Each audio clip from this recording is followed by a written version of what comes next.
ಕರ್ನಾಟಕದಲ್ಲಿ ರಾಹುಲ್ ಗಾಂಧಿಯಿಂದ ಮತಗಳ್ಳತನ ಆರೋಪ. ಕರ್ನಾಟಕ ಚುನಾವಣಾ ಆಯೋಗ ರಾಹುಲ್ಗೆ ನೋಟಿಸ್ ಅನ್ನು ಕೊಟ್ಟಿದೆ. ಕರ್ನಾಟಕದ ಮುಖ್ಯ ಚುನಾವಣಾಧಿಕಾರಿ ಅನ್ಬುಕುಮಾರ್ ನೋಟಿಸ್ ಅನ್ನು ಕೊಟ್ಟಿದ್ದಾರೆ. ಕರ್ನಾಟಕದಲ್ಲಿ ರಾಹುಲ್ ಗಾಂಧಿ ಮತಗಳ್ಳತನದ ಆರೋಪ ಮಾಡಿದ್ರು. ಈಗ ಕರ್ನಾಟಕ ಚುನಾವಣಾ ಆಯೋಗ ರಾಹುಲ್ಗೆ ನೋಟಿಸ್ ಕೊಟ್ಟಿದೆ. ಮುಖ್ಯ ಚುನಾವಣಾಧಿಕಾರಿ ಅನ್ಬುಕುಮಾರ್ ನೋಟಿಸ್ ಜಾರಿ ಮಾಡಿದ್ದಾರೆ.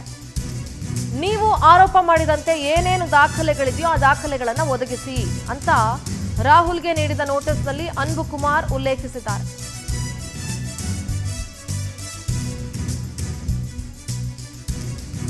ನೀವು ಏನೇನು ಆರೋಪ ಮಾಡಿದಿರೋ ಅದಕ್ಕೆ ತಕ್ಕಂತೆ ದಾಖಲೆಗಳನ್ನ ಕೊಡಿ. ಮತಗಳ್ಳತನದ ಆರೋಪ ಮಾಡಿದ್ರಿ, ನಿಮ್ಮ ಹತ್ರ ಏನೆಲ್ಲ ದಾಖಲೆಗಳಿದೆ ಆ ದಾಖಲೆಗಳನ್ನ ನಮಗೆ ಕೊಡಿ. ನೀವು ಸುದ್ದಿಗೋಷ್ಠಿಯಲ್ಲಿ ನೀಡಿದ ದಾಖಲೆಯನ್ನ ಒದಗಿಸಿ. ಶಕುನ್ ರಾಣಿ 2 ಬಾರಿ ಮತ ಹಾಕಿದ್ದಾರೆ ಅಂತ ಆರೋಪಿಸಿದ್ದೀರಿ, ಆ ಬಗ್ಗೆ ದಾಖಲೆಯನ್ನ ಒದಗಿಸಿ. ನಾವು ಶಕುನ ರಾಣಿ ವಿಚಾರಿಸಿದಾಗ ಆಕೆ ಹೇಳಿದ್ದಾರೆ ಒಂದೇ ಬಾರಿ ವೋಟ್ ಹಾಕಿದ್ದೀನಿ ಅಂತ ಹೇಳಿದ್ದಾರೆ. ನಾವು ನಡೆಸಿದಂತಹ ಪ್ರಾಥಮಿಕ ತನಿಖೆಯಲ್ಲಿ ನೀವು ತೋರಿಸಿದ ದಾಖಲೆ ಮತಗಟ್ಟೆ ಅಧಿಕಾರಿ ಕೊಟ್ಟ ದಾಖಲೆಯಲ್ಲಿ ಅಂತ ತಿಳಿದು ಬಂದಿದೆ. ಹೀಗಾಗಿ ದಯಮಾಡಿ ಆರೋಪ ಮಾಡಿದಂಥ ದಾಖಲೆಗಳನ್ನು ನಮಗೆ ಕೊಡಿ ಅಂತ ನೋಟಿಸಲ್ಲಿ ತಿಳಿಸಿದ್ದಾರೆ. ಇದರಿಂದ ನಮಗೆ ಇನ್ವೆಸ್ಟಿಗೇಷನ್ಗೆ ಹೆಲ್ಪ್ ಆಗುತ್ತೆ ಅಂತ. ಪೊಲಿಟಿಕಲ್ ಕರೆಸ್ಪಾಂಡೆಂಟ್ ದೀಪಾ ನ್ಯೂಸ್ ಡೆಸ್ಕಿಂದ ನೇರ ಸಂಪರ್ಕದಲ್ಲಿ ಜಾಯ್ನ್ ಆಗ್ತಾ ಇದ್ದಾರೆ. ದೀಪಾ, ರಾಹುಲ್ ಗಾಂಧಿ ಏನು ಮತಗಳ್ಳತನದ ಆರೋಪವನ್ನ ಮಾಡಿದ್ರು, ಅದಕ್ಕೆ ಈಗ ಕರ್ನಾಟಕದ ಮುಖ್ಯ ಚುನಾವಣಾಧಿಕಾರಿ ಅನ್ಬುಕುಮಾರ್ ಅವರು ನೋಟಿಸ್ ಕೊಟ್ಟಿದ್ದಾರೆ. ಸರ್, ದಯವಿಟ್ಟು ನೀವು ಏನೇನು ಆರೋಪ ಮಾಡಿದ್ರಿ ನಮ್ಗೆ ಅದ್ರ ಡೀಟೇಲ್ಸ್ ಕೊಡಿ, ನಮಗೆ ಫರ್ದರ್ ಇನ್ವೆಸ್ಟಿಗೇಷನ್ಗೆ ಹೆಲ್ಪ್ ಆಗುತ್ತೆ ಅಂತ ಹೇಳಿ. ಸೊ ಏನೆಲ್ಲ ಅಪ್ಡೇಟ್ಸ್ ಇದೆ, ಏನು ನಡೀತಾ ಇದೆ ದೀಪಾ? ಸಿಂಧೂರ, ಯಾವಾಗ ಮತಗಳ್ಳತನ ಆಗಿದೆ ಎನ್ನುವಂತಹ ಬಹುದೊಡ್ಡ ಆರೋಪವನ್ನ ರಾಹುಲ್ ಗಾಂಧಿ ಮಾಡಿದ್ರು. ರಾಹುಲ್ ಗಾಂಧಿ ಆರೋಪವನ್ನು ಮಾಡಿದ್ದಷ್ಟೇ ಅಲ್ಲ, ಒಂದಿಷ್ಟು ಡಾಕ್ಯುಮೆಂಟ್ ಅನ್ನು ಕೂಡ ಬಿಡುಗಡೆ ಮಾಡಿದ್ರು. ಅದರ ಜೊತೆಗೆ ಕರ್ನಾಟಕಕ್ಕೆ ಬಂದು ಬೆಂಗಳೂರಿನಲ್ಲಿ ಬೃಹತ್ ಪ್ರತಿಭಟನೆಯನ್ನು ಕೂಡ ಮಾಡಿದ್ರು.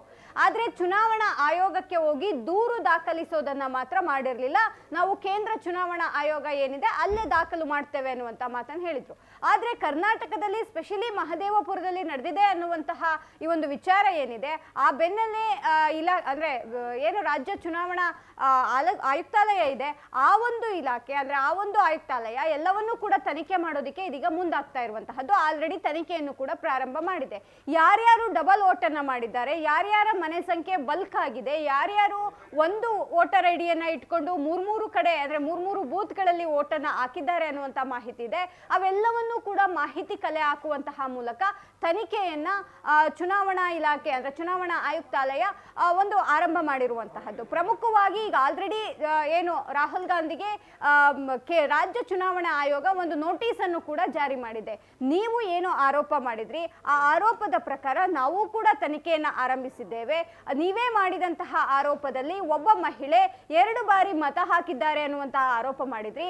ಆಕೆಯನ್ನ ನಾವು ತನಿಖೆಗೆ ಒಳಪಡಿಸಿದಾಗ ಅಂದ್ರೆ ಆಕೆಯ ಬಳಿ ಕೇಳಿದಾಗ ನಾನು ಒಂದೇ ಮತ ಹಾಕಿರೋದು ಅನ್ನುವಂತಹದ್ದು ಆಕೆಯೇ ಖುದ್ದು ಹೇಳಿರೋದ್ರಿಂದ ಇದು ಆರೋಪ ಅನ್ನುವಂತಹದ್ದು ಸ್ಪಷ್ಟ ಆಗ್ತಿದೆ. ಹಾಗಾಗಿ ನಿಮ್ಮ ಬಳಿ ಯಾವೆಲ್ಲ ದಾಖಲಾತಿಗಳಿದೆ ಅಂದ್ರೆ ದಾಖಲೆಗಳಿದೆ ಎಲ್ಲವನ್ನೂ ಕೂಡ ನಮಗೆ ಕೊಟ್ರೆ ತನಿಖೆಗೆ ಅನುಕೂಲ ಆಗುತ್ತೆ. ಹಾಗಾಗಿ ಕೂಡಲೇ ನೀವು ಆರೋಪ ಮಾಡಿದಂತಹ ಎಲ್ಲಾ ದಾಖಲೆಗಳನ್ನ ಕೊಡಿ ಅನ್ನುವಂತಹ ಒಂದು ನೋಟಿಸ್ ಅನ್ನ ಜಾರಿ ಮಾಡಿದ್ದಾರೆ. ಹೀಗಾಗಿ ರಾಹುಲ್ ಗಾಂಧಿ ಈ ನಿಟ್ಟಿನಲ್ಲಿ ಯಾವೆಲ್ಲ ರೀತಿಯಾಗಿ ಸ್ಪಂದಿಸ್ತಾರೆ ಅನ್ನುವಂತಹದ್ದು ಒಂದು ಕಡೆ ಆದ್ರೆ, ರಾಜ್ಯದಲ್ಲಿ ನಿಜಕ್ಕೂ ಆ ರೀತಿಯಾದಂತಹದ್ದೇನಾದ್ರೂ ನಡೆದಿದೆಯಾ ಅನ್ನುವಂತಹದ್ದು ಕೂಡ ಅವರು ಕೊಡೋ ದಾಖಲೆ ಹಾಗೂ ರಾಜ್ಯ ಚುನಾವಣಾ ಆಯೋಗ ನಡೆಸುವಂತಹ ತನಿಖೆಯಲ್ಲಿ ಬಹಿರಂಗ ಆಗಬೇಕು. ಆದ್ರೆ ಇಷ್ಟು ಬೇಗ ಪ್ರೊಸೆಸ್ ಆಗಿ ರಾಜ್ಯ ಚುನಾವಣಾ ಆಯೋಗವು ಕೂಡ ಅದನ್ನ ಕೈಗೆತ್ತಿಕೊಂಡಿರೋದ್ರಿಂದ ಇದರಲ್ಲಿ ಯಾರು ಸರಿ ಯಾರು ತಪ್ಪು, ನಿಜಕ್ಕೂ 2 ಮತಗಳಾಗಿದೆಯಾ, ಬಲ್ಕ್ ಆಗಿ ಒಂದೇ ಮನೆ ಸಂಖ್ಯೆಯಲ್ಲಿ ಮತಗಳನ್ನ ಹಾಕಲಾಗಿದೆಯಾ, ಅಥವಾ ಒಂದು ವೋಟರ್ ಐಡಿಯನ್ನ ಇಟ್ಕೊಂಡು 4-5 ಬೂತ್ಗಳಲ್ಲಿ ಮತಗಳನ್ನು ಹಾಕಲಾಗಿದೆಯಾ ಅನ್ನುವಂತಹದ್ದು ಸ್ಪಷ್ಟ ಆಗುತ್ತೆ. ಹಾಗಾಗಿ ಈ ಒಂದು ನಿಟ್ಟಿನಲ್ಲಿ ರಾಜ್ಯ ಚುನಾವಣಾ ಆಯೋಗ ಚುರುಕಾಗಿ ಈ ಒಂದು ಕೆಲಸ ಶುರು ಮಾಡಿರೋದ್ರಿಂದ ಆದಷ್ಟು ಬೇಗ ಇದೆಲ್ಲದಕ್ಕೂ ಕೂಡ ಒಂದು ಇತಿಶ್ರೀ ಆಡ್ತಾರೆ ಆಯೋಗ ಅನ್ನುವಂತಹದ್ದು ಸದ್ಯಕ್ಕಿರುವ ಮಾಹಿತಿ. Sindhu. Okay Deepa, thank you ನಿಮ್ಮೆಲ್ಲ ಡೀಟೇಲ್ಸ್ಗಾಗಿ.